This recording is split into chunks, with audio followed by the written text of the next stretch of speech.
Greetings, everybody. We welcome you to another edition of Aztecs Now. Sitting in for Ted Leitner, I'm Steve Quist. Ted on assignment with the San Diego Padres. He'll be back next week to moderate this program. And we welcome in Brady Hoke, the head coach here at San Diego State.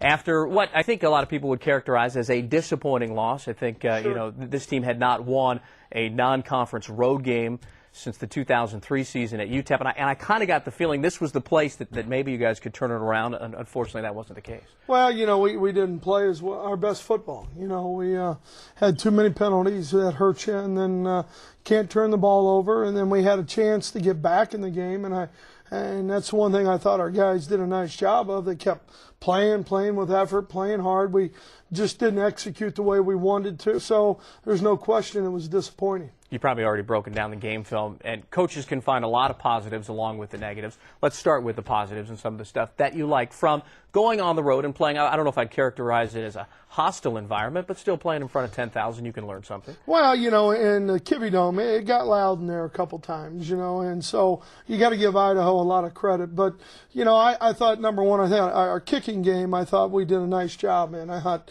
Lane, who the folks will meet later, and just in all aspects. Preston King had a nice punt return. Our kickoff coverage was good. We had some good kickoff returns. We did a nice job punting the football. Brian did, and then Lane, the 2 field goals and the operation of that whole crew did a great job. And then I thought at times defensively we did a good job of keeping us in the game a little bit when they got the fumble on the 18-yard line. We held them to a field goal there, and that was a good deal for us. And we kept playing hard. And then offensively, we had a chance, came back, moved the ball down the field, and then we needed one more stop, and we couldn't get that done. I was reading the comments of Jerry Milling, one of your defenders there, saying, boy, they just wanted it more than us. I mean, it's probably got to hurt these guys a little bit, and you probably early in the season want that, right? The guys hurting, that they'll maybe go out against Air Force with a little more passion. Well, there's consequences to winning and consequences to losing, and I think this team and the senior class, they understand that, and they know that when you don't play the way you're capable, and that starts with us as a coaching staff. When you don't play that way, then you have to have that disappointment.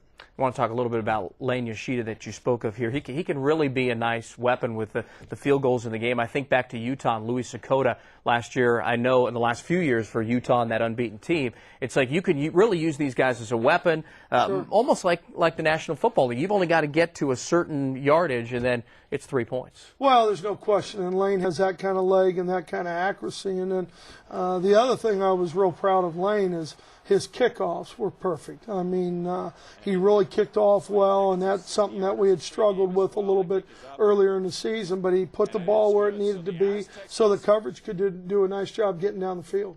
Vincent Brown is unbelievable to watch. 4 straight games now, over 100 yards receiving. Again, finds the end zone. I mean, can anybody cover this guy when he's out there? You know what? He's a pretty special athlete, and I've said it before. The one thing that I'm most impressed with is how he works on a daily basis and how he tries to elevate his game each week. Amazing catch, by the way. Had you ever seen anything like that before? Well, you know what? I've been blessed to be around a lot of good receivers, and he ranks right up there with some of the better ones. And have you looked at it with him yet, or had an opportunity to look and say, that's pretty acrobatic? Well, it's pretty acrobatic, and I think he knows that when he makes a good catch, and he made one-handed catch on the sideline 2 weeks ago. That was pretty awesome catch too. The guy getting him the ball should be commended as well. Ryan Lindley, we saw him for all but the second quarter there. I want to get to Drew Wessling in a moment, but what is the latest there with Ryan? Have you heard anything about the finger? Well, he's fine. I think it was just a little bit of a sprain, and at halftime we talked a little bit and then talked with him, and he felt that he could go back out there and throw the ball well, and he did, and did a nice job. You have to commend Drew Wessling, too, because it'd been almost a full calendar year since this guy got any live action in an NCAA game, and here he comes in. I know that there was the fumbled snap there on his first drive, but to come back and lead the team to a touchdown drive there and get points was pretty commendable. Well, it was, and that's what you expect out of a senior, and that's what you expect out of your second quarterback. And I thought it was great how the offense and the team rallied around him, and Drew made some very good decisions and did a great job of getting us down the field.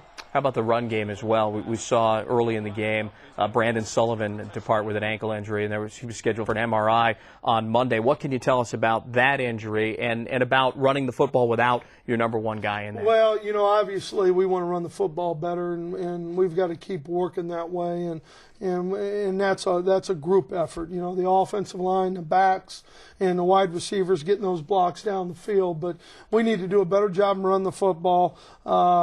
Brandon had an MRI, and it's really, he's got maybe a little bit of a second-grade MCL, but they think that maybe 2 or 3 weeks he'll be fine, and that's good news for us. And so, and a little bit of a blow, though, now for the next couple of weeks as you start Mountain West Conference play here against Air Force. What do you do now with your stable of running backs? Well, Devon Brown and Walter Casey and Anthony Miller are 3 guys that we think are pretty good football players, and now it's like any other position. Somebody goes down, somebody's got to step up. So one of those 3 guys got to step up, or the combination of all of them. One of the interesting things was third down conversions. You guys have done pretty well with that this year at 50% in that game against Idaho. Maybe on the flip side, a tad too high about how many. On defense, you always want to get those guys off the field on third down, and they were pretty good at it too, Idaho. Well, there's no question, and that's one part of our defense. We let the big run there at the end of the game get out, and that can't happen. And then we've got to get off the field. We've got to get more possessions for our offense and get their offense off the field. All right, we're going to step aside, and when we come back here on Aztecs Now, we're going to take a look at the Air Force game, have a preview of that, see what Coach Hoke and his staff is doing to see if the Aztecs can win their Mountain West Conference opener. We'll have more with head coach Brady Hoke coming up next.